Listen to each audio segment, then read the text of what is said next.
Hello, Social Dragoons. My name is Alex, and welcome back to Let's Play Pokemon LeafGreen.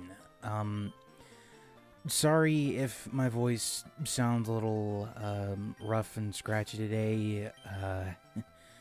Well, that's because I've been recording Cuphead, and well, let's just say that I got very angry. You should have heard the rage I had just going over like a handful of the bosses. But I'm not even done yet, and Torment is still underway. Though, as I am, as I'm doing the Pokemon videos and recording Cuphead, I may change how I handle doing that particular game.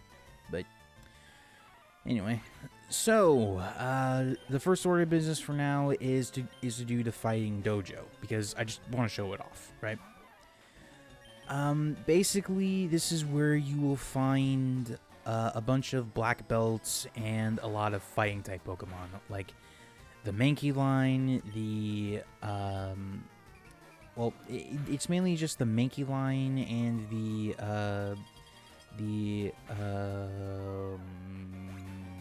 Machop line. Sorry, couldn't think of the word there.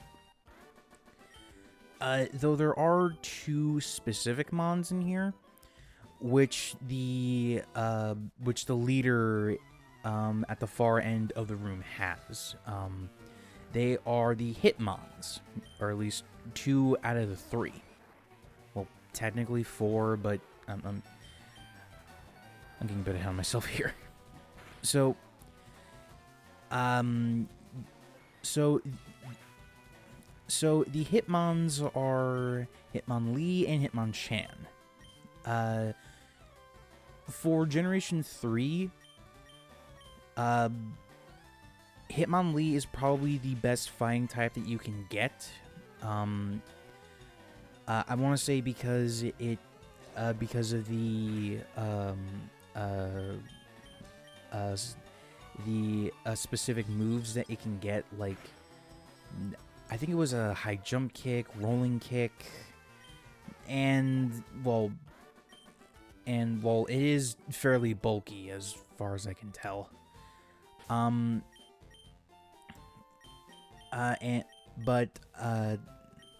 But its counterpart, Hitmonchan, well, it's not very good in this particular generation because it has access to the elemental punches.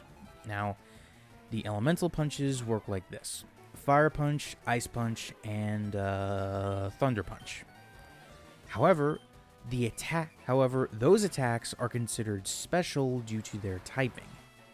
That would not change until Generation 4, where the physical special split happened. So, if you were going to pick one Hitmon, I would go with Lee. And also, a bit of a fun fact here, the localized names, Hitmonlee and Hitmonchan, are references to the 2 of the most popular martial arts actors, Bruce Lee and Jackie Chan. Which, I mean, I didn't really know that. I didn't really know that when I was a kid. When I was a kid, the most that I knew a Jackie Chan for was the animated series A Jackie Chan Adventures, where Jackie just appeared for a Q&A session after the end of every episode. Oh, and also the Karate Kid. Like, I forget what year it came out, but it was like the reboot. Though the most recent Karate Kid kind of calls it into question, but I'm not gonna get into that. But anyway, that's pretty much what I know Jackie Chan from. And Bruce Lee, I figured out until way later. But I will say I am a little disappointed here because, like, yeah, they had the, like, yeah, there's the primate and there's a primate, there's a machoke, or no, ugh, sorry, there are my words. There's Hitmonlee.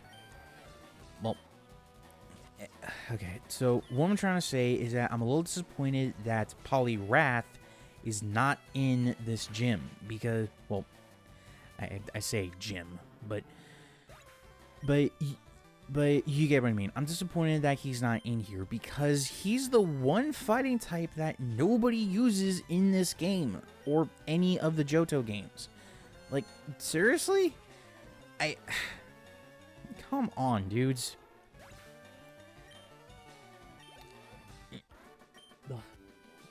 Sorry, got something in my throat.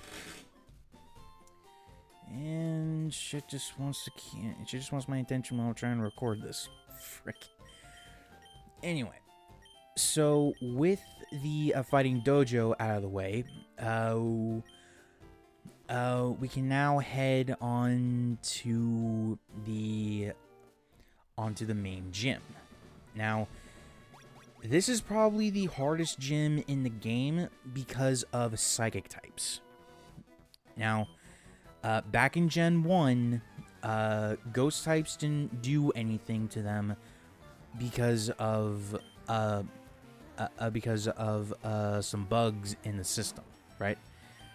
And the bug type was really weak at this point, and there wasn't any good bug type moves, so you pretty much just had to take advantage of their weaker physical defenses, but also try to bear in mind that they hit like a freaking truck.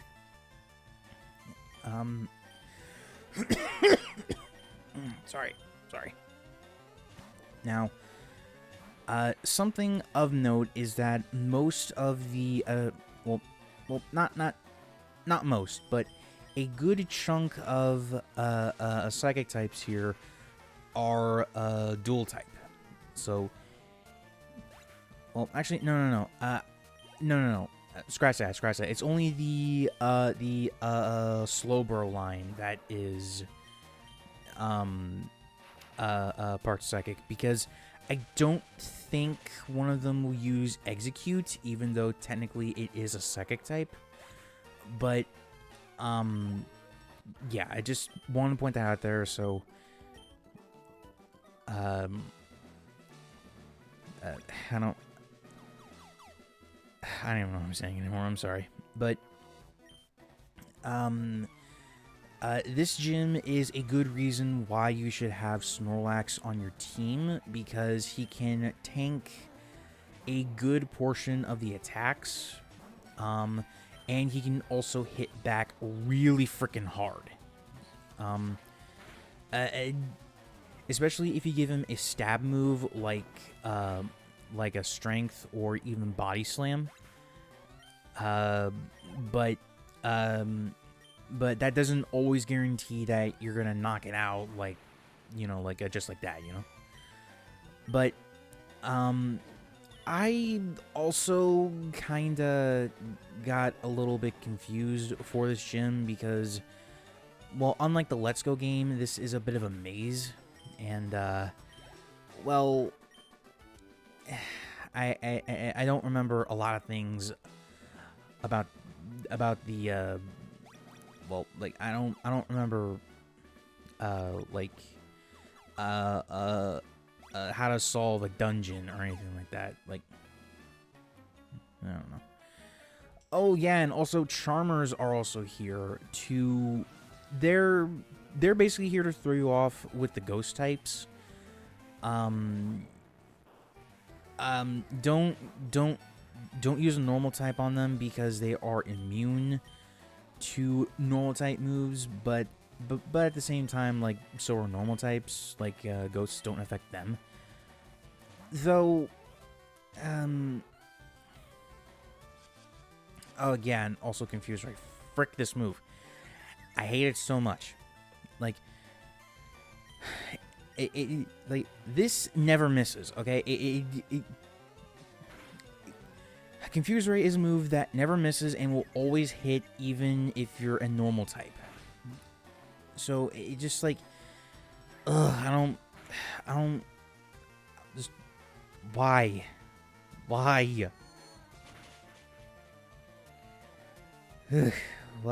anyway. Though this is not going to be the final charmer for the game, or not a game, sorry, for the gym, because, well, there's like 2 more, I think. Like, yeah, there's like one down there, so. Yeah, and like one that's right above Sabrina, so.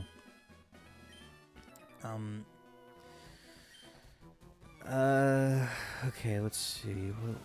What could I do? Okay. So after I do this video and also edit up the next one, I think I'll just do I think I'll just try to finish aisle 2 of a Cuphead. I should have finished up all of aisle 2's run and gun missions, and I think I only have 2 bosses left, and they are really difficult. I mean, like, Jimmy took me like a little over an hour raw, and Bon Bon took me over half an hour too. I think Beppy took me about an hour as well, but I don't know. But like, this is just to give you guys a bit of a time frame as to what's happening right now, because I want to finish up recording Cuphead, so that way I can bring it out for you guys and also have like a little fun thing at the end of all of the videos. Though it is really gonna drain a lot out of me. Like, oh my god, why am I so bad at this game? Like, a bit of a spoiler warning here. I am of 2 minds with Cuphead. Like, I don't think it's how do I put this without like so many people gunning for my throat. Well, I guess maybe I should save it for when I actually start doing the voiceover for that game, or at least finish up the 3rd aisle, because I'm not even on that one yet, so. Yeah. I just saw that attack. Future Sight. Basically, that is a very powerful 3-turn attack, which can do some massive damage if you're not specially bulky like Joji is, but if you can like win the match before it even happens, then you should be all right. And it's around here that I was getting kind of lost, because yeah, I don't like maze. I don't like maze designs in these games. So, and here I was thinking ahead, kind of anticipating that she had a ghost, which I believe I was right. It's 2. Yep, she has ghosts. Almost like the Pokemon Tower all over again. And so, so what was I saying earlier? Oh, right. Cuphead.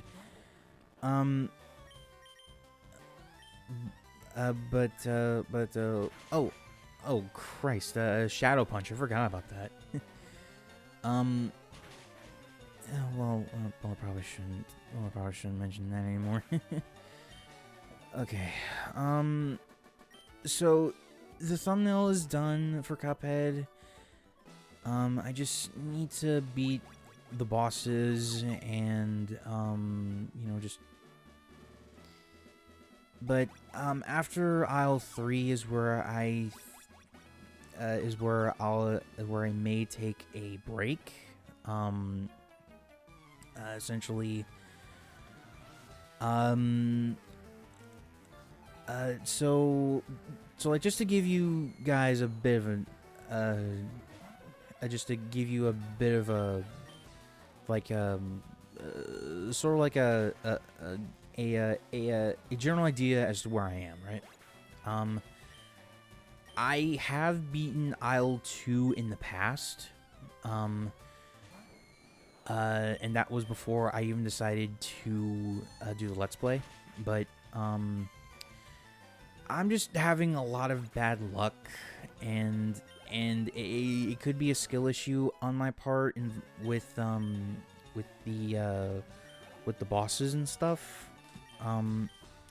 But I never beat aisle 3, so I'm pretty much going in there almost completely blind. But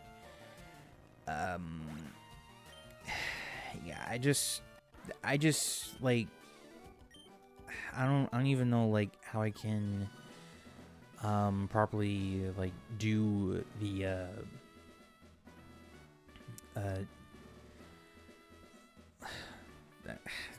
I'm just rambling on here. God damn it, Alex. So Cuphead is basically broken up into 4 different worlds, not including the DLC. So there's aisle 1, 2, 3, and Inkwell Hell. Hell is broken up into 2 separate battles. One involves the devil's right-hand man, King Dice. Now, the basic gimmick with that is that it's basically you have to parry a die, so that way you can either advance, get health, or fight some bosses. I want to say that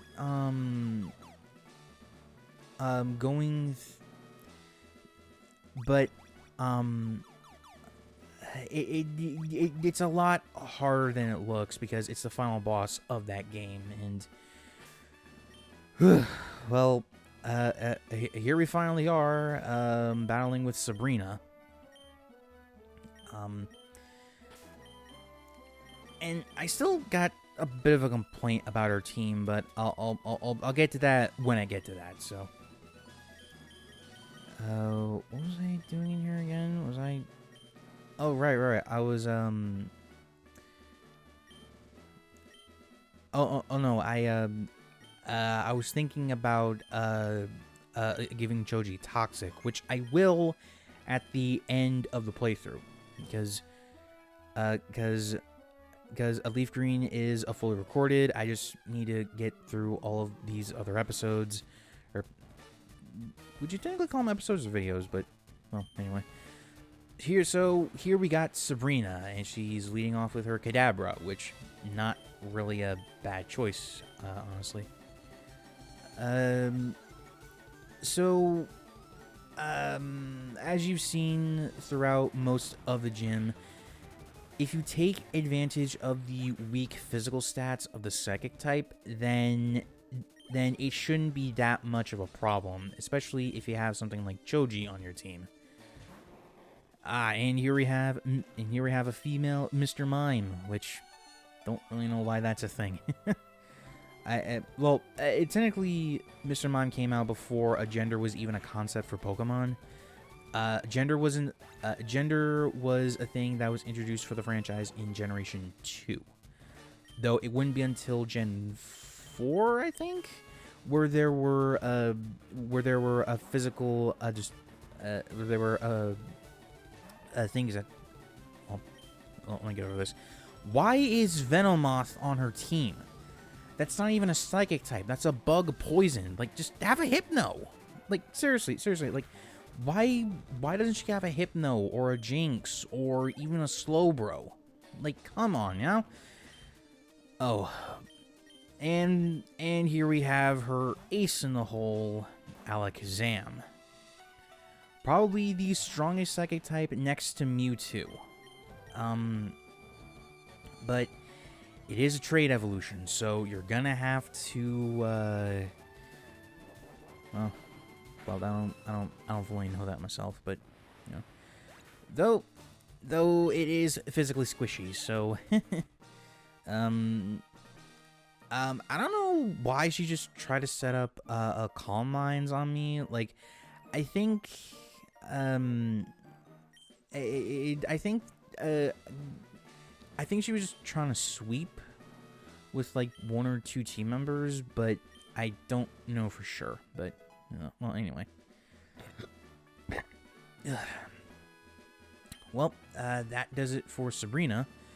And we only have, like, 2 more badges to go.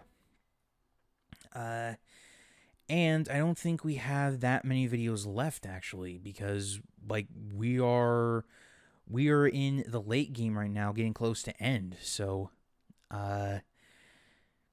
yeah, this game is almost over. So, well, technically there is, like, one thing that was sort of exclusive to this version, but we will get there when we get there, which, like next week, maybe. But anyway, I think I talked your ears off for long enough, so, if you enjoyed the video, please be sure to leave a like, comment your thoughts down below, and if you're new around here, please subscribe to the channel because we're on the road to 1,000 subscribers, and every little click helps out a lot more than you think. Until next time, Celestial Dragoons, remember, reach for the stars.